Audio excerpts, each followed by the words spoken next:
मी खरं तर लातूरला आता नोकरीनिमित्ताने राहते. तशी उदगीरचीच आहे, सर्व परिचय त्यांनी दिलेला आहे. फक्त एवढंच की माझं सगळं शिक्षण हिंदीतून झालेलं असल्यामुळे मी आता हिंदीतून हा विषय तुमच्यासमोर ठेवणार आहे. इथे भुतकरे सर बसलेत आणि त्याच्यामुळे मी नतमस्तक आहे. काय बोलावं आता मला थोडा प्रश्न पडलाय. सर तुमच्यासमोर बोलणं म्हणजे अगदीच, आणि सर्व ज्येष्ठ मंडळी इथे बसलेली आहे, सभी को मेरा प्रणाम. 8 मार्च जागतिक महिला दिन के उपलक्ष्य में यहाँ पर वाचक संवाद का आयोजन किया गया है. मैं पिछले हफ्ते से सर के संपर्क में हूँ और सर ने मुझे 2 साल पहले भी बोला था कि आप आइए और यहाँ पर किसी पुस्तक पर अपनी चर्चा कीजिए. तो हो नहीं सका, संयोग आज हुआ है और बहुत मुझे अच्छा लग रहा है यहाँ पर आकर कि महिला दिन के उपलक्ष्य में इतनी सारी महिलाएं यहाँ पर है और इतनी कम संख्या में पुरुष यहाँ पर. मुझे कहने में थोड़ा सा ये मैंने इसलिए कहा ऐसा कि आज के समय में स्त्री के संदर्भ में, नारी के संदर्भ में जब हम बात करते हैं तो उसको पुरुषों को जानना बहुत ज़रूरी है, क्योंकि सामाजिक जो स्थिति है उस पर पुरुषों का वर्चस्व है, आज भी है. भले ही महिलाएं कंधे से कंधा मिलाकर काम कर रही हूँ, लेकिन कहीं ना कहीं मैं ये देखती हूँ, मैं ये महसूस करती हूँ और आप सभी भी करते होंगे कि पूरा का पूरा वर्चस्व आज भी पुरुषों का ही समाज में है. वर्चस्व रहे ना रहे ऐसी बात नहीं है, मेरा ये बिल्कुल विरोध नहीं है इस बात के लिए, लेकिन कहीं ना कहीं उनको भी अपने साथ लेकर चले. ये बात बहुत ज़्यादा ज़रूरी है. आज के इस महिला दिवस के उपलक्ष्य में ये बात मैं आपके सामने रख रही हूँ. और मेरा जिस विषय पर अध्ययन है, मैंने विद्या वाचस्पति की उपाधि इसमें प्राप्त की है. 2011 से लेकर 2017 तक मैंने अध्ययन किया है और अध्ययन में मैंने महिला आत्मकथाएं सामने रखी. मैं भी उसी दौर से गुजर रही थी. जब छोटी बच्ची थी तो यहाँ पर बहुत हंसते खेलते हुए मेरा जीवन व्यतीत हुआ और जब मेरा विवाह हुआ तो उसके बाद मुझे दुनिया क्या है समझ में आने लगी. मतलब मैंने स्वयं वो अनुभव लिए हैं. मुझे बहुत सारे अनुभव मेरे अपने में इसमें देख पाई हूँ. इन आत्मकथाओं में मैंने महसूस किया कि शायद ये मेरी ही कथा है. जिस भी आत्मकथा को मैं पढ़ रही थी मुझे लग रहा था कि इसमें कहीं ना कहीं मेरा अंश मुझे दिखाई दे रहा है. तो विषय क्या चुने, अब PhD की उपाधि प्राप्त करनी है, अध्ययन करना है, तो मेरी रुचि असल में व्यंग्य साहित्य में थी. जैसा कि मैं परिचय में बताया गया, मैंने MPhil में व्यंग्य साहित्य पर काम किया था. उसी में मेरी रुचि बहुत ज़्यादा थी, लेकिन बाद में ऐसा हुआ कि व्यंग्य साहित्य पर बहुत सारा अध्ययन हो चुका है, उसमें भी हरिशंकर परसाई जी पर बहुत सारा अध्ययन हो चुका है, तो वो विषय मैं चुन नहीं सकी. तो फिर मैंने देखा कि मैं किस विषय पर न्याय दे सकती हूँ, तो मैंने महिला आत्मकथाओं को चुना. और जब मैंने अध्ययन शुरू किया तो पाया कि बहुत ही महत्वपूर्ण विषय पर मुझे ये काम करने का मौका मिला है. तो आत्मकथा क्या है इससे पहले मैंने समझा और वो मैं आपके सामने रखना चाहूँगी कि आत्मकथा क्या है. हम अक्सर एक दूसरे से बात करते हैं, यहाँ भी वाचक संवाद के माध्यम से हम चर्चा ही करेंगे एक दूसरे से. और महिलाएं अक्सर एक दूसरे से बात करती है. बातें क्या करती हैं, अक्सर उनको मजाक में कहते हैं चलिए डाटा ट्रांसफ़र हो रहा है. तो कौन सा डाटा ट्रांसफ़र होता है? बहुत सारी महिलाएं इकट्ठे बैठती हैं तो अपने सुख दुखों को एक दूसरे से साझा करती हैं. और इस आत्मकथाओं में भी यही हुआ. अपने सुख दुखों को बस उन्होंने साझा किया है लेखन के माध्यम से. क्या उन्होंने झेला है, क्या उन्होंने सहा है, क्या उनकी परिस्थितियाँ आई हैं, किस तरह से वो परिस्थितियों पर उन्होंने उस पर मात की है, आदि सारी बातें इन आत्मकथाओं में मैंने पढ़ी और मुझे कहीं ना कहीं संबल मिला. मेरा अपना जीवन जीते समय मुझे ये प्रेरणा मिली कि विपरीत परिस्थितियों में हमें कैसे टिके रहना है. इस समाज में तो जीना तो है, कहाँ जाए तो जाएगा, लेकिन एक प्रेरणा मिलती है, एक जो दिशा है वो मिलती है. और मैंने वो दिशा प्राप्त की. मुझे बहुत आनंद है इस बात का कि मैंने इस विषय पर अध्ययन किया और मेरे अपने जीवन को मैंने एक दिशा दी. वरना तो मैं भी उसी मानसिकता में थी कि महिलाएं हैं, विवाह के बाद ऐसा ही होता है, सहना ही पड़ता है, मैं कुछ नहीं कर पाऊंगी, मुझे ये सब कुछ सहना ही पड़ेगा और इसके बाद मैं किसी से कह भी नहीं पाऊंगी. बहुत सारी घटनाएं होती हैं हमारे रोज़मर्रा के जीवन में, बहुत सारे ऐसे प्रसंग आते हैं जिनसे हम आगे क्या करें हमें प्रश्न होता है, और साथ देने वाला कोई नहीं होता। जब जीवन साथी साथ नहीं देता है तो आदमी किसके पास जाए? तो जीवन साथी से ही संघर्ष जब शुरू होता है तो फिर विद्रोह मन में जन्म लेता है। तो ये सारा समूचा जब मैंने पढ़ा तो एक दिशा मुझे मिली कि ऐसी स्थिति में मुझे क्या करना है, और मैंने उत्तर पाए, अपनी खोज स्वयं की और उत्तर पाए।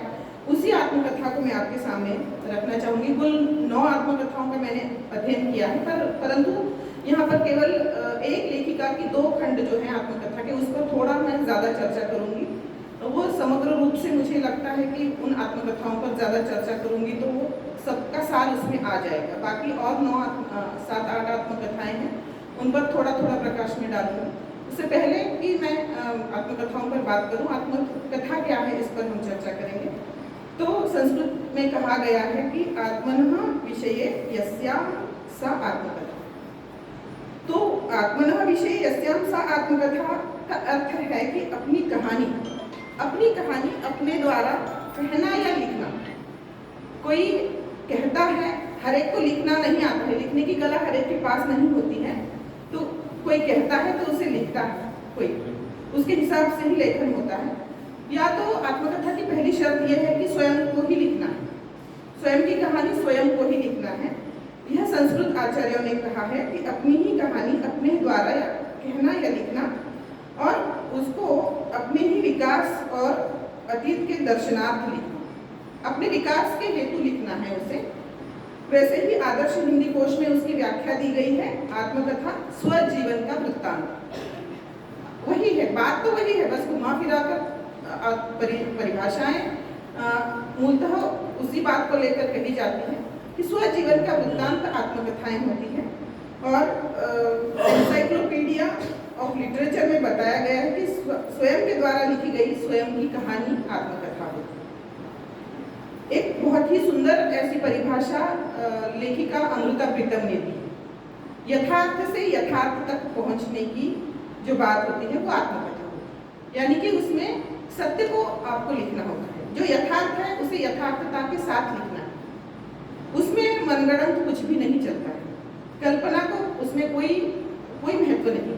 आपको जो भी लिखना है प्रामाणिकता के साथ लिखना है, आपको जो भी लिखना है निष्ठा के साथ लिखना है, तो ही वो आत्मकथा बन सकती है। तो इस तरह से यथार्थ तक पहुंचने की जो प्रक्रिया है वो आत्मकथा होती है। और प्रत्येक आत्मकथा पढ़ते समय हम ये महसूस करते हैं, खासकर महिला आत्मकथाओं के बारे में मैं यहाँ पर बात रखूंगी क्योंकि आज महिला दिन है। बहुत सारे पुरुषों ने भी आत्मकथाएं लिखी है, बहुत ज़्यादा मात्रा में पुरुषों की आत्मकथाएं आई हैं और बहुत महान ऐसी आत्मकथाएं लिखी जा चुकी हैं। उस पर फिर कभी बात हम करेंगे। कुल मिलाकर क्या है कि आत्मकथा विधा वह है जिसमें सत्य को आधार बनाकर अपनी ही आलोचना हमें करनी होती है। आधार क्या होगा उसका? केवल सत्य के सिवाय कुछ भी नहीं। हम कस्में खाएंगे, अदालत में जब हमें पूछा जाता है कि तुम सच कहोगी क्या, तो हाँ मैं सच के सिवा कुछ नहीं कहूँगा, ऐसा हम देखते हैं, फिल्मों में अक्सर देखते हैं।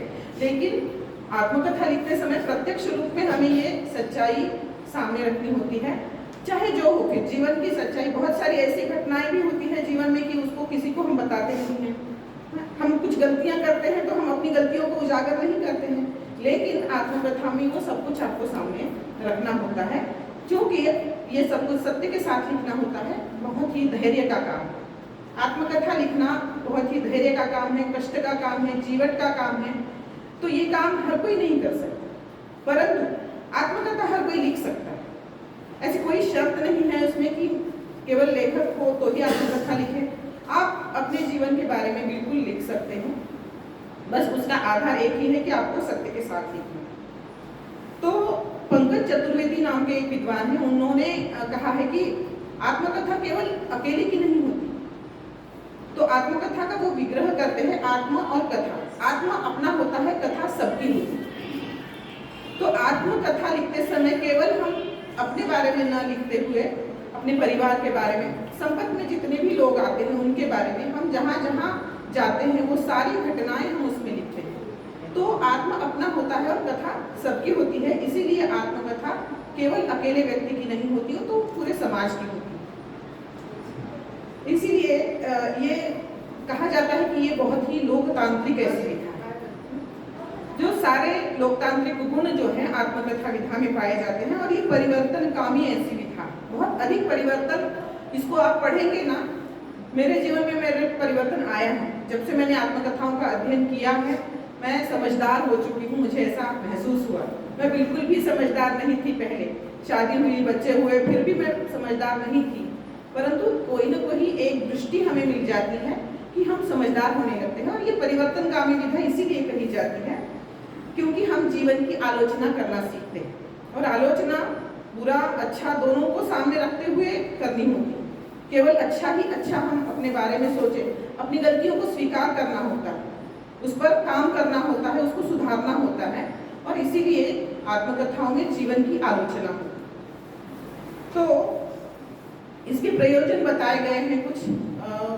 मनोरंजन के लिए तो है ही, प्रत्येक साहित्य जो है मनोरंजन के लिए होता है, लेकिन ये थोड़ा सा ये प्रयोजन त्याज्य माना गया है। अपनी प्रशंसा करना इसमें होता है तो वो भी त्याज्य मानी गई है, अपनी प्रशंसा यहाँ पर नहीं करनी। पहले के समय में आत्मकथा कम लिखी जाती थी, चूंकि ये बहुत बाद में लिखी जाने लगी। 19वीं शताब्दी से ये आत्मकथा लेखन का प्रारंभ हुआ है भारत में। उससे पहले क्यों नहीं लिखी जाती थी? तो माना जाता था कि आत्मश्लाघा या आत्म प्रशंसा हम भारतवासी जो हैं उसमें विश्वास नहीं करते। अब हम अपनी प्रशंसा कभी नहीं करते, दूसरे करते हैं तो भी थोड़ा सा लगता है कि भाई ये जरा ज़्यादा ही हो रहा है। तो हम अपनी प्रशंसा में विश्वास नहीं रखते, इसलिए आत्मकथा के क्षेत्र में पहले लेखन नहीं हुआ है। और बहुत बाद में धीरे धीरे ये समझ में आया कि आत्मकथा केवल आत्मश्लाघा नहीं है, केवल आत्म प्रशंसा नहीं है, तो ये आत्म परीक्षण भी, आत्म आलोचना भी है। तो सकारात्मक बदलाव लाने के लिए यह आत्मकथाएं हमें सहायक प्रतीत होती हैं। इसमें हम प्रश्नों के समाधान ढूंढ सकते हैं, इसमें हम अपने ही अंतर्द्वंद्व से छुटकारा पा सकते हैं, इसमें हम हमारे बारे में जो भ्रम फैले हुए हैं उसको हम दूर कर सकते हैं। आप लिख दें, क्योंकि उसमें सत्य लिखना होता है, ये उसकी शर्त ही है, तो वो प्रमाण मानी जाएगी। आपकी आत्मकथा जो है प्रमाण मानी जाएगी। और तो और ऐसा कहा जाता है कि बहुत सारा इतिहास आपको सही सही अगर मालूम करना है तो उस समय के उस वक्त के लेखक की आत्मकथा पढ़े, उस समय की सारी घटनाएं वो सही सही लिख पाता है। और क्योंकि आत्मकथाएं सत्य को लेकर चलती है तो एक इतिहास के रूप में भी, एक साक्ष्य के रूप में भी उसको माना जाता है। तो इसके कुछ प्रयोजन त्याज्य माने गए हैं, जैसे कि आत्म प्रशंसा और आत्मश्लाघा। बाकी बहुत सारे प्रयोजन इसके हैं जिसके कारण ये लिखी जाती है। और पाठक जो होते हैं, हम जब पढ़ते हैं तो हमारे लिए भी एक प्रयोजन है कि हम किसी लेखक के बारे में जानने की हमारी उत्कंठा होती है, तो उसके बारे में सही सही जानकारी, और बहुत कुछ जो हम नहीं जानते, उनकी कृतियाँ तो पढ़ते हैं, उनकी कृतियों से हम आदर्श की स्थापना तो देखते हैं, लेकिन वो स्वयं क्या है वो आत्मकथा में ही हम देख पाते हैं। इसीलिए आत्मकथा लिखी जाती है। तो आत्मकथा जब लिखी जाती है तो वो कुछ तत्वों को आधार बनाकर लिखी जाती है। जैसा हम पंचतत्वों से बने हुए हैं, हर विधा, कविता हो चाहे कहानी हो चाहे और कोई विधा हो, हर विधा के कुछ तत्व होते हैं। तो इसके भी कुछ तत्व हैं, जैसे कि उसमें कथावस्तु होती है।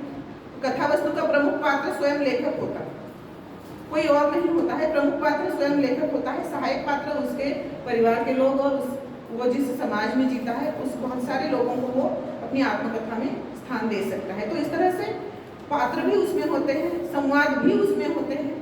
संवाद जो है आत्मकथा को जीवंत बनाता है, जीवंतता प्रतीत होती है संवादों के कारण।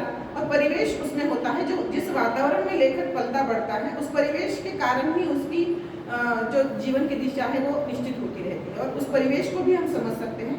यदि परिवेश को हम छोड़ दें तो मानो वो आत्मकथा कठपुतली के समान हम समझ लें, क्योंकि उसमें कोई जान ही नहीं।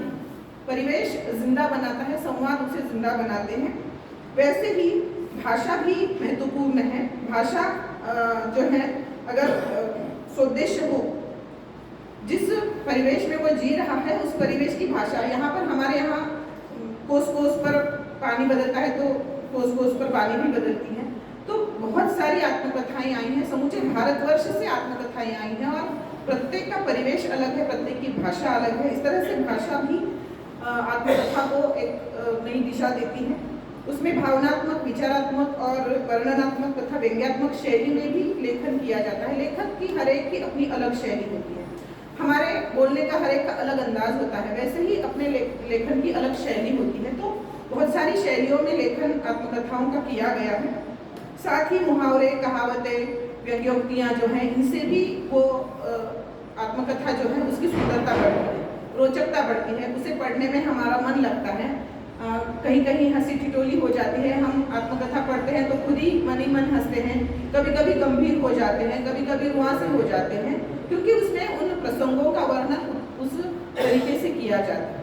तो इस तरह से कुछ तत्वों का, महत्वपूर्ण तत्वों का होना बहुत आवश्यक है। बिना तत्वों की कोई भी विधा नहीं होती है, कोई भी लेखन नहीं होता है। तो इन आत्मकथाओं का थोड़ा इतिहास हम देखें कि कब से ये आत्मकथाएं लिखी जाने लगी। सबसे पहली आत्मकथा भारत में हम देखें, वैसे अक्सर कहा जाता है कि हर कथा पाश्चात्य देशों, हर विधा जो है पाश्चात्य देशों से हमारे यहाँ आई है, परंतु ऐसा नहीं है। हम सब इसके मूल कारण जानते ही हैं, उस पर मैं ज़्यादा चर्चा नहीं करूँगी। तो 1500 में इटालियन शिल्पकार बेनवेनिनो चेल्लिनी की आत्मकथा सबसे पहली आत्मकथा मानी जाती है, परंतु भारत में 1641 में जैन कवि बनारसीदास जी की आत्मकथा है, जिसका नाम है अर्धकथा। ये आत्मकथा सबसे पहली आत्मकथा मानी जाती है 1641 में। 17वीं सदी में ये आत्मकथा लिखी गई है। चूंकि उस समय का पूरा साहित्य पद्य में था, तो ये भी पद्य में ही लिखा गया। तो इसको केवल आत्मकथा तो माना गया, साहित्यिक महत्व उसका है, ऐतिहासिक महत्व भी उसका है, परंतु ये पद्य में रही। उसके बाद हम देखते हैं कि दयानंद युग, उसके कुछ युग तैयार किए गए। अब अध्ययन की दृष्टि से उसके 4 युग माने गए हैं: दयानंद युग, प्रेमचंद युग, स्वातंत्र्योत्तर युग और अद्यतन युग। तो दयानंद युग की जो आत्मकथाएं हैं, सबसे पहली आत्मकथा महर्षि दयानंद सरस्वती जी ने पूना प्रवचन में, उनकी व्याख्यानमाला में अपने जीवन के बारे में बताया था। तो उनके कुछ शिष्य होंगे या कुछ लिपिक लोग होंगे, उन्होंने वो भाषण टंकित किया या लिखा और उसको ही आगे प्रकाशित किया। कुछ दिनचर्या नाम से उनकी आत्मकथा में दिखाई देती है। ये आर्य समाज पत्रिका द्वारा प्रकाशित की गई। अब ये जो समय था आर्य समाज का, जब प्रचार प्रसार हो रहा था, उस समय हिंदी भाषा को लेकर भी आर्य समाज के लोगों ने बहुत बड़ा आंदोलन खड़ा किया था कि कौन सी भाषा इस देश की भाषा होनी चाहिए। क्योंकि उर्दू का प्राबल्य था और क्षेत्रीय भाषाएं अपना डंका पीट रहे थे। उसमें उन्होंने हिंदी भाषा का वर्चस्व को समग्र रूप से पूरे भारत के लिए हिंदी भाषा होनी चाहिए, इसके लिए अनेक आंदोलन किए। तो इस आर्य समाज के बहुत सारे लोगों ने अपनी अपनी आत्मकथाएं लिखना प्रारंभ की। तो लगभग दयानंद युग में 60 से 70 आत्मकथाएं हम पाते हैं। सारी की सारी आर्य समाज के जितने भी प्रचारक हैं उन लोगों की है। बहुत सारे ऐसे लोग हैं उनमें जो कि स्वतंत्रता सेनानी रहे हैं, जिन्होंने जेल की यात्राएं की हैं, जो तपस्वी लोग थे, जो योगी लोग थे। ऐसे लोगों की आत्मकथाएं उस समय में बहुत सारी आई। और पहली आत्मकथा महिलाओं की आई। पहली महिला आत्मकथा आई सन 1889 में। ये है श्रीमती हरदेवी की आत्मकथा। ये श्रीमती हरदेवी जो थी, बैरिस्टर जो थे रोशनलाल यादव, ये लाहौर में आर्य समाज के कार्यकर्ता थे, उनकी पत्नी थी। और इन लोगों ने लंदन में जाकर आर्य समाज की स्थापना की थी। तो वहाँ का क्या कार्य किया उन्होंने, किस तरह से उनका ये कार्य चला, ये सारा जो माहौल था उस वक्त का उन्होंने उसमें लिखा है। बहुत ही स्तरीय ऐसी ये आत्मकथा हम देखते हैं।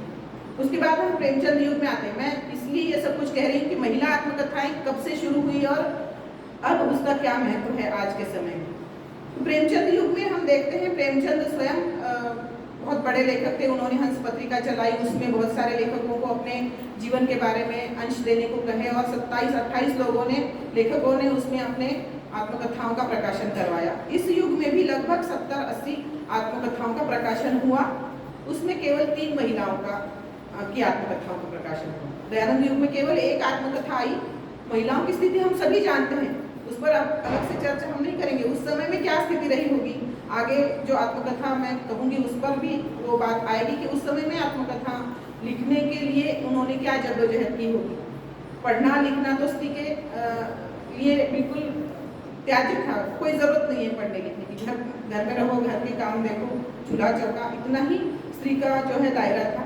लेकिन श्रीमती हरदेवी जी ने आत्मकथा लिखी। उसके बाद 3 आत्मकथाएं आई प्रेमचंद युग में। श्रीमती यशोदा देवी की मेरा एक अनुभव, श्रीमती शिवरानी देवी जो प्रेमचंद की पत्नी थी, मेरी गिरफ्तारी, और परमेश्वरी दयाल की आत्मकथा मेरी मुक्ति की कहानी। ये 3 आत्मकथाएं इस युग में प्रकाशित हुई।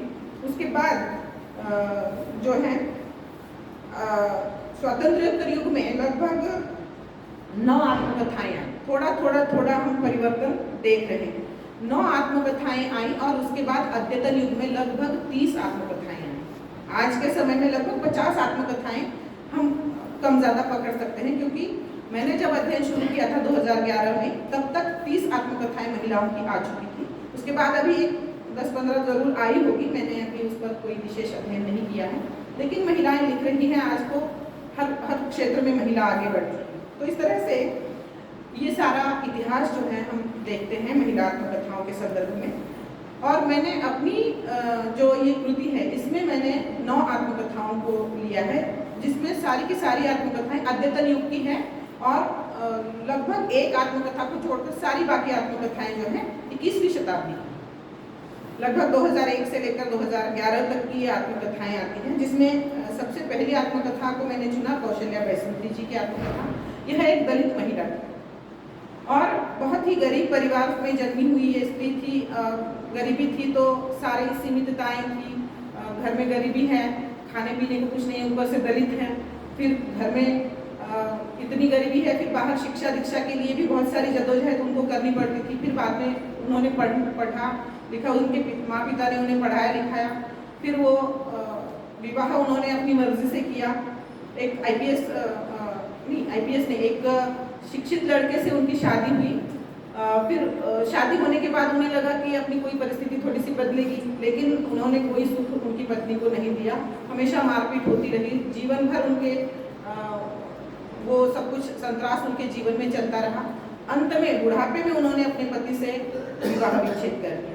तो इतनी मतलब पूरी जिंदगी उन्होंने परेशानी में बिताई। तो उनको ये महसूस हुआ कि बहुत परेशानियां मेरे जीवन में आई हैं, कुछ तो मुझे लिखना है। वो साहित्यिक प्रकृति की नहीं थी, वो लेखिका नहीं थी, फिर भी उन्होंने ये आत्मकथा लिखी और आगे की जो पढ़ने लिखने वाली दलित साहित्य समाज की लड़कियां हैं उनके लिए वो एक प्रेरणा बनी।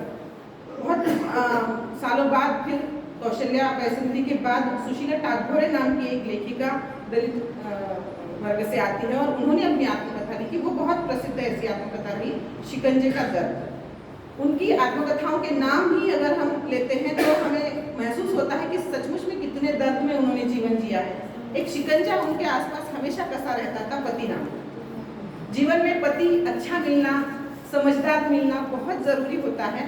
अगर पति या जीवन साथी समझदार या समझने वाला, अपनी पत्नी की भावनाएं समझने वाला नहीं मिलता है तो जीवन बहुत कठिन हो जाता है। और वहीं से मानो वो एक लॉटरी है। मुझे तो ऐसा लगता है कि शादी एक लॉटरी है, लगी तो लगी वरना तो गई, काम से गई, पूरी जिंदगी काम से गई। क्योंकि सारी आशाएं, आकांक्षाएं, बच्चे, सारा जीवन उन्हीं से जुड़ा हुआ होता है। तो इसलिए शादी बहुत सोच समझकर अच्छे घर में अच्छा विचार करने वाले लड़के के साथ हो, ऐसा मेरा स्वयं का मानना है।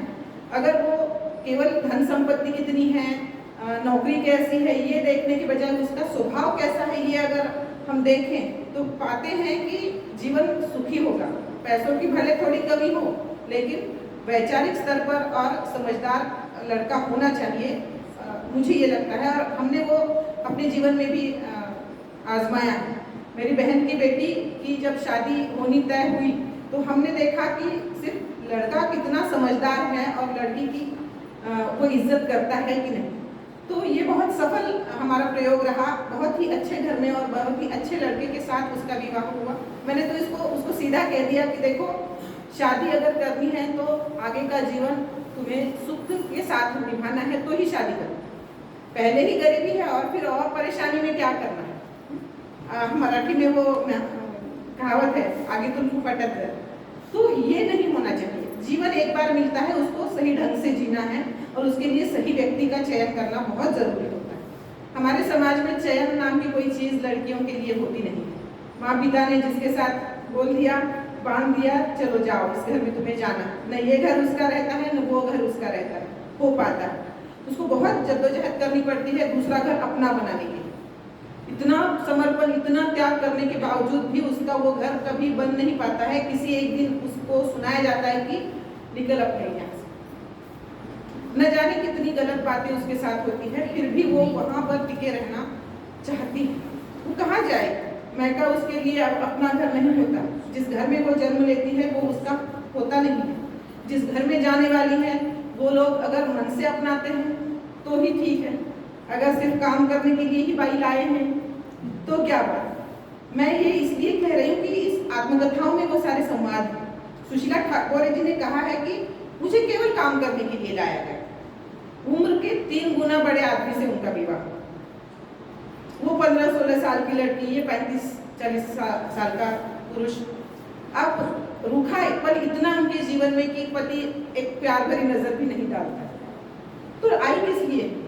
उनको लाया किस लिए गया है? वो नौकरी करवाते हैं अपनी पत्नी से कि घर का काम चले, घर ठीक ठाक चले। ये एक बात उनके साथ अच्छी रहती है कि वो नौकरी करती है। आगे चलकर पति की अकड़ धीरे धीरे समय के साथ कम हो जाती है, परंतु उनका समूचा जीवन बहुत परेशानियों से गुजरता है। वो नौकरी करने जाती है तो उनको 5 पैसा या 5-10 पैसा उनको मांगना पड़ता था ऑटो के लिए। उस समय में बहुत कम पैसों से काम चलता था। मैं जब छोटी थी तो 1 रुपया अगर पिताजी देते थे तो दिन भर हम खुश रहते थे उसमें, तो 5 पैसे की भी बहुत वैल्यू थी। तो ऐसा उछाल कर देते थे उनके हाथ में वो चवन्नी। तो किस लिए उन्होंने शादी की? पढ़ी लिखी एक लड़की, उसका ऐसा उन्होंने घर में इस्तेमाल किया, इस तरह से उनको धुतकारा, हमेशा लताड़ा। सास तो उनकी हर बात में खोट निकाल। बहुत सारा वर्णन उन्होंने अपनी आत्मकथा में किया है। तो ये 2 दलित आत्मकथाओं का चयन मैंने इसलिए किया कि नारी विमर्श केवल उच्चभ्रू वर्ग के लिए नहीं है, नारी समस्त समाज की नारी का वर्णन उसमें होना चाहिए। उसके बाद मैंने कुसुम अंसल नाम की एक लेखिका है जिसकी आत्मकथा है जो कहा नहीं गया। देखिए इसके नामों की ओर ध्यान दीजिए। कौशल्या बैसंत्री जी की आत्मकथा का नाम है दोहरा अभिशाप। उस नाम में ही सारा सार उसका आ जाता है। सुशीला ठाकुर जी की आत्मकथा है शिकंजे का दर्द, और कुसुम अंसल की जो है जो कहा नहीं गया। इतनी बातें दिल में रही उनके कि किसी से वो कह नहीं पाई। तो जीवन किस तरह से खुशहाल हो, जो कहा नहीं गया वो सारा उन्होंने उस आत्मकथा में उड़ेल दिया। रमणिका गुप्ता नाम की एक लेखिका रही, वो पंजाब से है। उन्होंने आत्मकथा लिखी हाथ से, और दूसरा खंड उनका बाद में आया आप खुदरी। इतना कष्टमय जीवन रहा उनका। एक बड़े अमीर घर की लड़की थी, परंतु विवाह के बाद वो राजनीति में आती है, सामाजिक मुद्दों से जुड़ती है, और बिहार के कोयला खदानों में जो काम कर रहे मजदूर होते हैं उनके लिए वो काम करती है। क्योंकि वो राजनीति में सांसद बनती है, उनके प्रश्नों को वो वहाँ तक ले जाती है। लेकिन आप खुदरी में उन्होंने अपने स्वयं के जीवन के बारे में बताया, स्वयं के जो राज थे, बहुत सारे राज। आत्मकथा हाथ से पढ़ते समय उनके स्वयं के जीवन में उसमें कुछ भी नहीं मिलता है। केवल और केवल कोयला खदानों के लोगों के लिए, मजदूरों के लिए उन्होंने जो काम किए हैं और जो राजनीति में उनका सफर रहा है उसके बारे में उन्होंने बताया। लेकिन कहीं कहीं संकेत जरूर दिए। उस आत्मकथा को पढ़ने में बहुत मुझे रुचि उत्पन्न हुई, क्योंकि वो आत्मकथा इन सभी आत्मकथाओं से अलग हटकर बहुत ऐसे संकेत दिए हैं उन्होंने कि पिता के घर में जब थी तो बहुत विद्रोह करती थी, क्योंकि माँ उसकी जो स्वयं आधुनिक को अपनाने वाली थी, पर्दा पद्धति उन्होंने घर में खत्म कर दी थी। और फिर रमणिका जब छोटी थी तो वो स्वयं रूढ़ियों को, परंपराओं को तोड़ने में मजा उसको होता था। परंतु कितना भी मजा आए बचपन में अपने माँ पिता के पास, जो मस्तियाँ, जो मजे हम करते हैं वो पति के घर में नहीं कर सकते। पति के घर में अनुशासन में ही रहना पड़ता है, सारी पाबंदियाँ उस पर लग जाती है। हंसना भी बहुत सलीके से हंसना पड़ता है। वहाँ पेट पकड़ पकड़ कर अगर हंसेंगे तो आपको बोलेंगे सलीके से ढंग से बैठो, ये क्या दिखा है। ऐसा होता है, हर घर में ये होता है। समझो आप रास्ते से जा रहे हैं तो आप अपने पति का हाथ नहीं पकड़ सकते। आप पति आगे आगे चलेंगे, पत्नी पीछे पीछे चलेगी, साथ चलती है तो बहुत बड़ी बात है। तो इस तरह का समाज हमारा है, और स्त्रियों का जो स्थान है वो बहुत ही दोयम दर्जे का स्थान यहाँ पर हमें देखने को मिलता है। मनु भंडारी नाम की एक लेखिका है। एक कहानी यह भी, बहुत सारी कहानियां अब आ रही हैं, हर एक महिला की अलग कहानी ले लीजिए, मेरी भी एक कहानी। वो स्वयं एक बड़ी लेखिका है, एक बड़े प्रस्थापित लेखक की पत्नी हैं, फिर भी उनके जीवन में वही सारी बातें हैं जो आम स्त्रियों के जीवन में, बहुत सारा संघर्ष, बहुत सारी परेशानियां, पति कभी प्रेम से बात ही नहीं करता और उनका प्रेम विवाह है, सर को ज्यादा मालूम होगा। तो मनु भंडारी नाम ही साहित्य के लिए काफी था। इतने सुंदर कहानियां उन्होंने लिखी हैं, उपन्यास उन्होंने लिखे हैं, बाल साहित्य उन्होंने लिखा है और बहुत बड़ा नाम है उनका हिंदी साहित्य में। परंतु उनका जीवन भी सामान्य स्त्रियों की तरह ही परेशानी भरा रहा। कृष्णा अग्निहोत्री नाम की एक लेखिका, जिनकी आत्मकथा है लगता नहीं है दिल मेरा। इतनी सारी परेशानियां जीवन में, बचपन में माँ ने उनको कभी प्रेम नहीं दिया। बहुत सारे बच्चे घर में होते थे, 5-5 बच्चे घर में होते थे, सबसे बड़ी ये थी, घर में सारी काम की जिम्मेदारी उस पर पड़ती थी। माँ को कभी वक्त ही नहीं मिला बच्ची के साथ बैठकर प्रेम से बातें करें। आज तो हमारी एक बच्ची होती है, उसको मतलब हम तो बहुत दुलार प्यार लाड से पालते बड़ा करते हैं, लेकिन घर में 5-5 बच्चे, मैं खुद 5वीं बच्ची हूँ अपने घर में, तो मैं खुद मुझे अपने आप को मैं देखती थी कि इस कहानी में मेरे से रिलेटेड क्या, मुझसे क्या जुड़ता है। हर एक आत्मकथा में मैंने पढ़ा तो मुझे लगा कि यहाँ कहीं ना कहीं मैं हूँ। तो लगता नहीं है दिल मेरा, इतना उब गया है उसका दिल कि लगता ही नहीं है, इसी में उसका सार सब कुछ आ जाता है। प्रभा खेतान नाम की एक लेखिका है, कलकत्ते से नहीं, ये नारीवादी विमर्श की लेखिका है। इन्होंने क्या किया कि एक विवाहित पुरुष से प्रेम किया, ये गलती उन्होंने मानी, स्वीकार की, लेकिन अब प्रेम किया है तो किया है, उसको वो निभाएगी जरूर। शुरू में तो वादे होते हैं, घर में इनके भी बचपन में बहुत अच्छा माहौल रहा, बस देखने में इतनी सुंदर नहीं थी तो माँ को लगता था कि क्या ही बेटी पैदा हुई है घर में। जब वो रजस्वला हुई सबसे पहली बार तो माँ ने उसको छुपाया, बड़ा प्रोग्राम है घर में, आज ही तुझको होना है क्या, ये बताकर आता है कोई? ये घटनाएं हमारे जीवन में बताकर नहीं आती हैं, ये निसर्ग निर्मित घटनाएं हैं। तो माँ को बहुत गुस्सा आता है, तुझे आज ही होना था, तो सबके सामने मत आओ बोलकर किसी एक अंधेरे कमरे में उसको रखा जाता है। जब वो कॉलेज में शिक्षा ले रही थी तो आंखों का चेकअप कराने के लिए वो एक डॉक्टर के पास जाती है और उसी डॉक्टर से उसे प्रेम हो जाता है, जबकि उसकी अपनी पत्नी घर में है, उसको अपने 5 बच्चे हैं। ऐसे व्यक्ति से वो प्रेम कर बैठती है और फिर डॉक्टर पहले तो बोलता है कि हम शादी करेंगे, लेकिन बाद में बोलता है कि मैं नहीं कर पाऊंगा, मेरे घर में इतने बच्चे हैं, लोग क्या कहेंगे, प्रेम करते समय लोग क्या कहेंगे, याद नहीं आती। तो समूचा जीवन उन्होंने फिर ऐसे ही अकेले बिताया, लेकिन हमेशा उस डॉक्टर का कंट्रोल इस पर बना रहा। वो खुद सर्राफ, जो डॉक्टर का नाम है सर्राफ, उनको अपना पति मान बैठी। बहुत सारी घटनाएं होती है, लेकिन उन्होंने बाद में ध्यान में आया उनको कि मेरा सम्मान वो कुचल रहा, कहीं ना कहीं इतना हक जमा रहा है पति न होने के बावजूद। पति है तो समझ सकते हैं हम, हमारी अपनी धारणाएं हैं, भाई पति है ऐसा ही होता है, लेकिन जो व्यक्ति पति नहीं है वो भी उस पर उसी तरह का कंट्रोल रखता है। तो उन्होंने समझा कि ये बिल्कुल सही नहीं है और वो लेखन कार्य में जुट जाती है, अपना बड़ा व्यापार खड़ा करती है, बहुत बड़ी उद्यमी हो जाती है, परंतु अंत तक, जीवन के अंत तक उसी आदमी से बंधे रहते। ये होती है स्त्री, निष्ठा उसमें बहुत कूट कर भरी हुई है। तो ये सारी आत्मकथाएं जब मैंने पढ़ी तो मुझे लगा कि सचमुच में बदलाव आना बहुत जरूरी है। और ये आत्मकथाएं जब आई, क्योंकि नारी विमर्श शुरू हो चुका था, विदेश में नारी विमर्श शुरू हो चुका था, उसकी जड़ें हमारे यहाँ रमाबाई ने और सावित्रीबाई ने शुरू किया था। यहाँ पर भी जब हम स्वतंत्रता का आंदोलन लड़ रहे थे, उसमें धीरे धीरे ये बातें भी सामने आ रही थी कि लड़कियों ने शिक्षा लेना बहुत जरूरी है। सावित्रीबाई फुले के हम पर अनगिनत ऐसे उपकार, उन्होंने हमें पढ़ने लिखने की प्रेरणा दी। और भारत का जो नारीवाद है, मुझे लगता है कि वो पश्चिमी नारीवाद से बिल्कुल अलग है। भले ही हम हक मांगे, हम हक मांगने वाली औरतें नहीं हैं, हम सम्मान मांगने वाली औरतें। हमें सम्मान चाहिए, बस हक तो ठीक है आप ही के पास रखिए, हम लेकर कहाँ जाएंगे, बस हमें दीजिए थोड़ा सा सम्मान, थोड़ा सा वो। एक दिन ही, रोज झगड़ने वाला पति एक ही दिन प्यार से बात कर दे तो सारा वो भूल जाती है, थोड़ा सा सम्मान चाहिए होता है उसको। और अब मैं जिस आत्मकथा पर बात करने वाली हूँ, उस लेखिका का नाम है डॉक्टर मैत्रेयी पुष्पा। मैत्रेयी पुष्पा उत्तर प्रदेश से आती हैं एक बहुत ही छोटे से देहात में जन्मी ये मैत्रेयी पुष्पा, उसकी 2 आत्मकथाओं के 2 खंड। पहला खंड है कस्तूरी कुंडल बसे और दूसरा खंड है गुड़िया भीतर गुड़िया।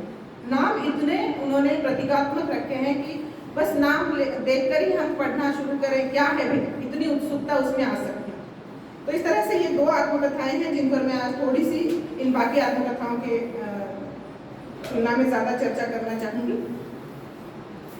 तो मैत्रेयी पुष्पा की पहली आत्मकथा लिखना प्रारंभ करती है तो कोई भी व्यक्ति अपने स्वयं से शुरू करती है। लेखिका कहती है कि मैंने मेरी आत्मकथा लिखना प्रारंभ कर दिया, लेकिन मैं खुद को लिख ही नहीं पा रही, माँ ने सारा कब्जा कर लिया। पहला खंड उनकी माँ पर है, कस्तूरी नाम उनका होता है। कस्तूरी कुंडल वैसे ये बहुत ही प्रतीकात्मक नाम उन्होंने दिया है। आत्मकथा शुरू होती है इस ऐलान के साथ कि मुझे शादी नहीं करनी। किसका ऐलान है ये? कस्तूरी का ऐलान। और समय है अंग्रेज शासन, जब हम गुलामी में जी रहे थे उस वक्त का समय है। और उस वक्त वो लड़की कहती है कि मुझे शादी नहीं करनी है। क्यों नहीं करनी है? अब हर कोई लड़की तो शादी का सपना संजोकर ही बड़ी होती है। उसको जब जन्म होता है तभी घर में ये सारे संस्कार उस पर होते हैं कि भाई एक दिन तुझे जाना है शादी करके। उसको बचपन से मालूम होता है, वो सहजता से उसे स्वीकार करती है। परंतु यहाँ पर कस्तूरी जो है वो ऐलान कर देती कि मैं शादी नहीं करूँगी। तो उसके पीछे क्या कारण रहे होंगे? तो पीछे उसके कारण ये थे कि लगान वसूली होती थी, कुर्कियाँ होती थी, हफ्ते वसूल किए जाते थे अंग्रेज शासन में। तो लगान देना था भाई को, पैसा शासन को देना था और पैसा उनके पास नहीं था।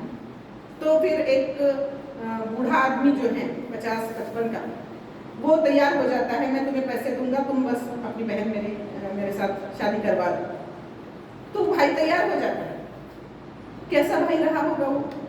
अपनी बहन को बेच रहा था, बस थोड़े से पैसों के लिए वो अपनी बहन को बेच रहा था। इतनी गरीबी घर में थी कि वो उसका बेचना उसे कोई गलत नहीं लगता। ये शादी तो करनी है ना, आज नहीं तो कल करनी है। अब 13-14 साल की हो तो क्या बात है, उस वक्त तो उसी उम्र में शादी हुआ करती थी। तो उसको समझ में आता है कि एक बूढ़े से मेरी शादी हो रही है और वो अपाहिज भी होता है। ऐसे व्यक्ति के साथ अगर शादी हो रही है तो कौन लड़की तैयार होगी? तो वो थोड़ी सी विद्रोही स्वभाव की होती है। वो कहती है मैं शादी नहीं करूँगी, लेकिन उसका विद्रोह माँ, भाई, भावज सब मिलकर कुचल देते। चुपचाप करना ही पड़ेगा, क्या लगा रखा है, ऐसा नहीं चलेगा। तो सारा गांव समझने आने लगता है। वो केवल परिवार के लोग नहीं समझाते, तो सारा गांव उसको समझाने लगता है कि तुम्हें शादी तो करनी पड़ेगी। और चुपचाप वो शादी कर लेती है, पैसा मिल जाता है, इनका लगान जो है पूरा अदा होता है। घर में जो विपत्ति आने वाली थी वो दूर हो जाती है। अब भाइयों की विपत्ति दूर करने वाली बहनें ही दूर की, उसमें कौन सी बड़ी बात है?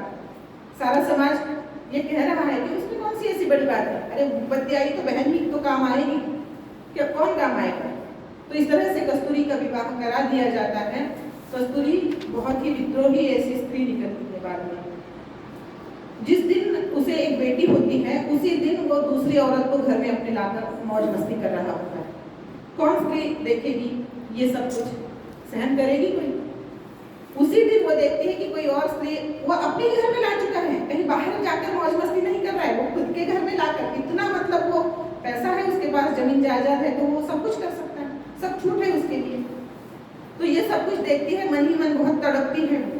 और फिर कुछ महीनों बाद, लगभग मैत्रेयी जो है उनकी बेटी जो लेखिका है वो एक 10 महीने की होती है, तो उसको मोतीझला की बीमारी हो जाती है और वो गुजर जाती है। अब दूसरा संकट, पति नहीं है, विधवा स्त्री को सती जाना पड़ता है। वो बोलती है मैं सती नहीं जाऊंगी। ससुर होते हैं घर में बूढ़े, पति ही बूढ़ा है तो ससुर कितना बूढ़ा होगा। उस बूढ़े ससुर को, जमीन जायदाद को और एक छोटी सी बच्ची जो गोद में है, सबको संभालना होता है। तो वो बोलती है कि मैं बिल्कुल सती नहीं जाऊंगी। अब घर कैसे चलाएं? अकेली स्त्री, एक छोटी सी बच्ची गोद में, अपाहिज ससुर है, जमीन जायदाद है, लोगों की नजरें होती हैं, कैसे इसको अपने झांसे में ले और कैसे ये सब कुछ हड़प कर ले। लेकिन वो बहुत होशियार होती है, वो सीखने पढ़ने के लिए निकल पड़ती है। सारे लोग उसे ताने देते हैं, ये क्या कर रही हो तुम, कैसे पढ़ने जा कैसे सकती हो, गांव में पढ़ाई नहीं होती तो 4 कोस दूर किसी और गांव में पढ़ाई करने के लिए वो चली जाती है बस्ता लेकर। छोटी सी बच्ची है, इस घर में रखो, कभी उस घर में रखो। औरतें गांव की रख लेती हैं, जाओ तुम जाकर आओ, हम रख लेंगे। उसको औरतों ने मदद की। उस गांव के खिल्ली नाम का गांव है, वो उत्तर प्रदेश के सिकुरा जिले में। तो वहाँ की औरतों ने उसको बहुत मदद की और वो पढ़ने लिखने के लिए निकल पड़ी। पढ़ाई लिखाई जब कर रही थी, पैदल जाती थी, लड़के जाना मना करते थे। 4 कोस दूर जाना, मतलब साइकिल पर भी लड़के जा नहीं पाते थे, क्या जरूरत है आज नहीं, वो जाती थी। पढ़ लिख कर उसने नौकरी हासिल कर ली, ग्राम पंचायत में उसे नौकरी मिल गई और अभी वही लोग जो उसे ताने दे रहे थे उसकी मिसाल देने लगे। क्या बात है, कस्तूरी ने तो कमाल कर दिखाया। अब उसकी राय लेने लगे गांव के लोग, पर ग्राम पंचायत में नौकरी जो मिली उसकी राय लेने लगे। धीरे धीरे धीरे वो समझदार तो थी ही पहले से, अब थोड़े हक उसके हाथ में आने लगे। अब बच्ची जो है धीरे धीरे बड़ी हो रही थी, वो भी स्कूल जाने लगी थी। मैत्रेयी को स्कूल जाना था 5वीं 6वीं 7वीं कक्षा में, जब वो उसी स्कूल में जाती पैदल, तो जाते समय बहुत सारे लड़के उसे छेड़ते। अकेली माँ की अकेली लड़की है ना, उसको सुरक्षा कौन देगा। आते जाते समय लड़के उसे आजमाते, उसको परेशान करते, हर किसी के साथ उसका नाम जोड़ा जाता। वो भी हंसती खिलखिलाती थी। कैसा है ना कि घर का एक माहौल होना जरूरी होता है, इसीलिए परिवार का महत्व है हमारे यहाँ, ये सारे संस्कार वगैरह दिए जाते हैं। अब माँ ही नौकरी करने के लिए जा रही है तो लड़की कभी इसके घर है तो कभी उसके घर है, वो औरतें क्या बोल रही है, उनके साथ वो क्या सुन रही है। तो ये सब कुछ उसका असर जो है मैत्रेयी पर होता है। मैत्रेयी बड़ी होती जाती है, महाविद्यालयीन शिक्षा लेती है, तो वो वहाँ पर भी उसे लड़के नहीं छोड़ते। बहुत सारे सखा साथी होते हैं, कभी इन्हीं लोगों से बात करना उसे अच्छा लगता है और किसी का नियंत्रण नहीं है घर में कि इसके साथ मत बात करो। लेकिन माँ का नियंत्रण था।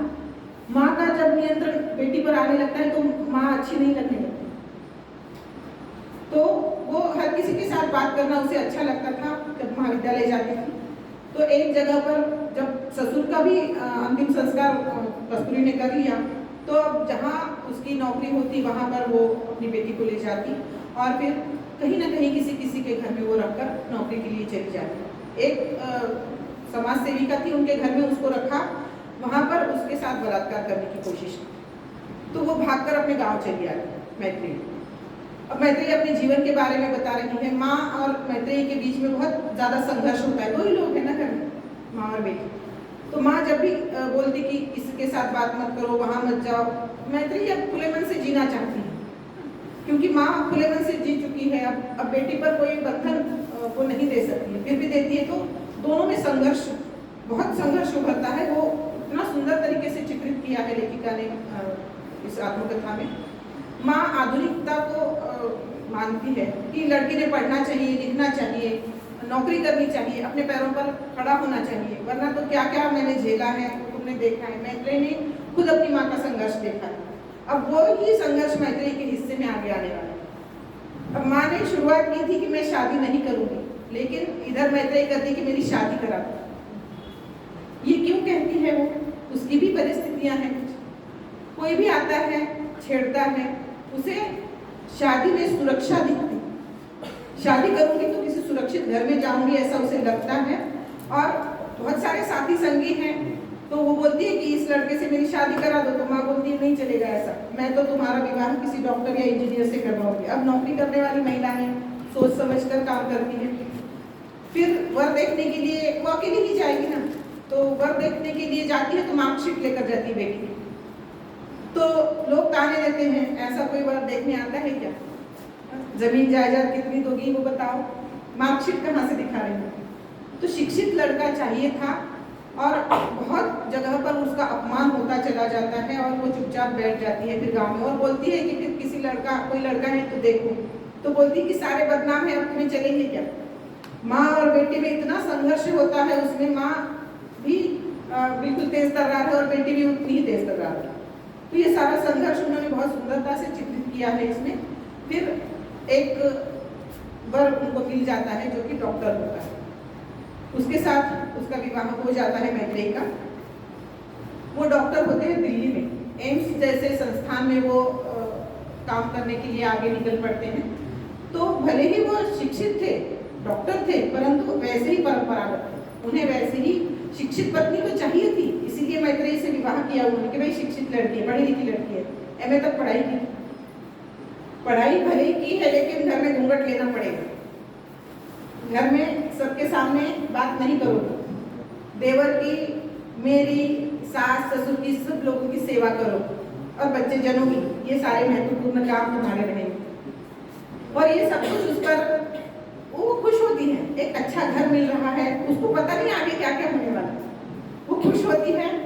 विवाह होता है, वो आनंदित हो जाती है। पहली रात में ही वो पहल करती है, कोई स्त्री पहल नहीं करती।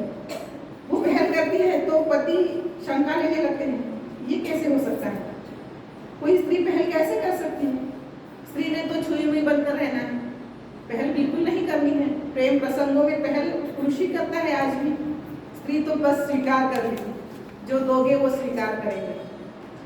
तो उसके दिमाग में शंकाओं की सुई चलने लगती है कि ये लड़की तो सीधी सादी लड़की दिख नहीं रही है।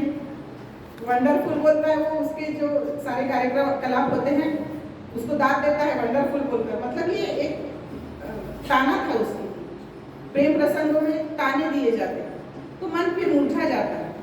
धीरे धीरे धीरे संसार की गाड़ी चलने लगती है और वो मायके आ जाती है। एक बार लाया जाता है ना मायके, तो मायके आती है और फिर किसी दिन वो पति के विरुद्ध का काम करती है घर में, तो बहुत गुस्सा हो जाते हैं पति और फिर ऐसी बात वो करती है कि जुबान नहीं लड़ानी है, बिल्कुल जुबान नहीं लड़ानी है, जो बताया गया है उतना ही करना है, सबकी सेवा करनी है। सास को उसकी एक बात पसंद नहीं आती है, वो कहीं पर भी जाती है हंसती खेलती है, बोलती है, खिलखिलाती है, सबके साथ खिलखिलाकर बोलना उसकी आदत होती है। और धीरे धीरे धीरे फिर वो मायके आती है तो पति लेने के लिए आते ही नहीं, रहने दो बोलकर। फिर एक दिन वो खुद पत्र भेजती है आओ बोलकर, और वो आ जाते हैं तो सास क्या करती है कि बोलती है अभी नहीं भेजूंगी, लोग क्या कहेंगे। लोगों का बहुत ज़्यादा दखल होता है हमारे अपने निजी जीवन में, लोग क्या कहेंगे, तो फिर वो निकल जाते हैं। फिर आते हैं जब तुमको आना है मर्जी है तब आओ। तो मैत्रेयी भी अकड़ में रहती है कि मैं कैसे अपने पास से जाऊँ, बुलाने आना चाहिए। तो ऐसे में 7-8 महीने निकल जाते हैं और फिर पति एक दिन आ जाते हैं लेने के लिए और वो तब गर्भवती होती है।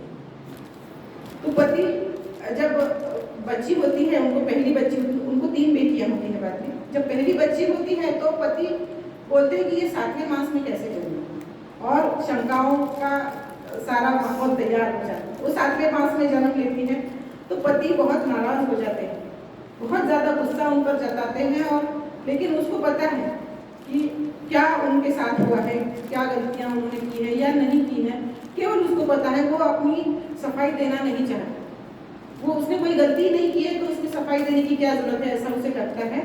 और फिर वो जन्म लेती है। बहुत ताने, बहुत परेशानियां जीवन में आती रहती है, लेकिन वो अपनी बेटी के लिए जीवन जीना जरूरी समझती है। और आत्मकथा का यहाँ पर समाप्त हो जाती है वो आत्मकथा, और अपनी बच्ची को वो छत पर ले जाती है। यहाँ पर ये पहला खंड समाप्त हो जाता है। क्योंकि बहुत सारी घटनाएं घटित हो रही है, पति ताने दे रहा है, सास नाम रख रही है, माँ उधर नाराज है पति को बुलाकर कि कैसी लड़की है, इसको मैं बोलती हूँ कि पढ़ो लिखो कुछ नौकरी करो, ये तो संसार में मतलब अपने आप को रमा रही है। तो दोनों की विचारधाराएं अलग अलग हैं। यहाँ पति आधुनिक तो है लेकिन दिखने में आधुनिक है, परंपरागत रूप से ही वो जीवन यापन करना चाहते हैं। मैत्रेयी आधुनिक विचारों की तरफदारी करती है लेकिन वो परंपरागत रूप से ही जीती है। तो ये विरोधाभास इस आत्मकथा में हमें दिखाई देने लगता है, और ये विरोधाभास हमेशा से चलता रहता है। शादी हुई उस दिन से, शादी से पहले भी माँ के साथ वही विरोधाभास अब पति के साथ हमेशा से चलता रहता है।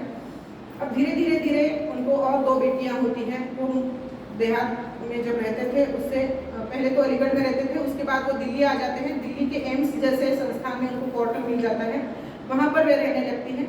और बहुत सारे लोगों का घर में आना जाना होता है, तो एक डॉक्टर से हंसी मजाक हो जाता है जब घर में आते हैं। डॉक्टर के ही मित्र हैं, पति के ही। पार्टियों में जाना होता है, बहुत सारी चीज़ें आधुनिक समय में वो जी रहे हैं, अब बहुत सारी चीज़ें हो रही हैं। किसी पार्टी में वो पति के मित्र हाथ बढ़ाते हैं डांस करने के लिए, तो वो अपना हाथ दे देते हैं। अब पति को आता है गुस्सा कि ये कैसे हो सकता है, तुम किसी और पुरुष के साथ डांस कैसे कर सकते हो। तो जो दमन अब तक हो रहा था उसका 3 बच्चियां होने तक, घर में जो बहुत सारी घटनाएं घटित हो रही थी, तो मानो उससे मुक्त होने के लिए उन्होंने वो हाथ बढ़ाया। ऐसा लेखिका स्वयं आत्मकथा में कहती है कि मैंने अपनी गुलामी को तोड़ने के लिए वो हाथ बढ़ाया था। भले ही उसके साथ मेरा कोई निजी नाता नहीं है, लेकिन मैंने मन से उसको हाथ दिया और नृत्य वहाँ पर उन्होंने किया पार्टी में। घर आने के बाद वो हल्ला होता है, बहुत पति परेशान करता है, ताने देता है, मारता नहीं है कभी भी। अब इतनी हिम्मत उनमें नहीं थी, मैत्रेयी भी ठसक वाली महिला थी, तो बहुत ताने कसे जाते हैं उसको। तो धीरे धीरे धीरे परिस्थितियाँ सामान्य हो जाती है। मैत्रेयी ये कहती है कि मैं घर छोड़कर कभी नहीं जाऊँगी, तुम कुछ भी कह लो, मैं घर पर छोड़कर कहीं नहीं जाऊँगी। और यही बात स्त्री में होनी चाहिए, अपनी लड़ाई लड़नी है उसी घर में रहकर लड़नी है। कहाँ दूसरी जगह जाकर कोई लड़ाई लड़ी नहीं जाती, वो उसका अपना घर है, वो खुद उसको अपना घर मानती है। तो वो बोलती है कि मैं इसी घर में रहकर मेरी अपने स्वतंत्रता की लड़ाई लड़ूंगी और अपने अस्तित्व को बिल्कुल स्थापित करूँगी। तो धीरे धीरे धीरे बच्चियाँ बड़ी हो रही है, अब ये घर के कामों में मशगूल हो गई है। एक सहेली उसे मिल जाती है, उसमें डॉक्टर होती है वो भी, और उसके संपर्क में आने के बाद थोड़ी सी मैत्रेयी की जो सोचने की क्षमता है वो बढ़ जाती है, थोड़ा अलग सोचने लगती है। साइकोलॉजी की स्टूडेंट होती है वो दोस्त, और डॉक्टर भी होती है। तो कैसा जीना चाहिए, कैसे बात करनी चाहिए, किस प्रसंग में हमें कैसे टैकल करना चाहिए, आदि सारी बहुत सारी चर्चाएं उन्हें आए दिन होती रहती है। तो मैत्रेयी वो मानती है कि इसके आने के कारण मेरे जीवन में बहुत बदलाव आए। अब सास ससुर की सेवा करने वाली, देवरों की सेवा करने वाली जो मैत्रेयी थी, आजकल थोड़ी उनकी कम सेवा करने लगी। ध्यान उनका किधर है? अपनी बेटियों पर, अपनी बेटियों की शिक्षा पर है। उनको क्या लगता है, क्या पढ़ाना है, इन सब पर उसका ध्यान ज़्यादा है। तो पति नाराज हो जाता है, आजकल तुम्हारा ध्यान नहीं है, सास की सेवा नहीं करती हो, देवर को खाना समय पर दिया नहीं है, बच्चियों को लेकर बैठ जाती है। तो उसने वो ठाना हुआ होता है कि मैं नौकरी नहीं कर पाई, मेरी माँ की बहुत इच्छा थी कि मैं नौकरी करूँ, पढ़ी लिखी तो हूँ, लेकिन नौकरी नहीं कर पाई, लेकिन अब मेरी बेटियाँ मेरे जैसा जीवन नहीं जिए। तो ये तीसरी पीढ़ी की तरफ वो जो बर्डन होता है ना, जो पहली पीढ़ी से दूसरी पीढ़ी तक अपने आप हस्तांतरित हो जाता है, तो वो कहीं ना कहीं वो अपनी बेटियों को वो देना नहीं चाहता। तो बेटियों की पढ़ाई लिखाई पर वो बहुत ध्यान देती है और उनको अच्छी पढ़ाई लिखाई वो देती है, शिक्षा देती है, और तीनों की तीनों बेटियां डॉक्टर बनती हैं। तो इस तरह से उन्होंने अपने आप को स्थापित करने का प्रयत्न किया, तीनों की तीनों बेटियों को डॉक्टर किया। अब जब बेटियां जब स्कूलों में उनके कोई प्रतियोगिता होती, कहानी लेखन की प्रतियोगिता हो, चाहे मैगजीन में कुछ देना हो, तो माँ झट से लिख देती। लेखन पढ़ाई करने के साथ साथ वो लिखती भी थी, कविताएं लिखती थी पहले मैत्रेयी, परंतु वो अपने तक सीमित था, कहीं प्रकाशित वगैरह उन्होंने नहीं की थी। परंतु बेटियों के लिए उन्होंने बहुत कुछ लिखा। तो बड़ी बेटी के ये ध्यान में आया कि माँ बहुत अच्छा लिखती है। जब तक उनकी उम्र हो चुकी थी 40, तब तक वो एक सामान्य गृहिणी थी, लेकिन बेटी ने बताया कि तुम कहानियाँ लिखो, तुम्हारी कहानियाँ बहुत रोचक होती है, बहुत व्यंग्योक्तियाँ उसमें होती है, देहाती भाषा उसमें उन्होंने प्रयोग की है। ये आत्मकथा भी जब हम पढ़ते हैं तो अपने आप को रोकते नहीं हैं, अगला पन्ना कब उलटता है हमें समझ में नहीं आता है। इतनी सुंदर भाषा में उन्होंने ये आत्मकथाएं लिखी है। दोनों खंड 300 पन्नों के ये खंड है।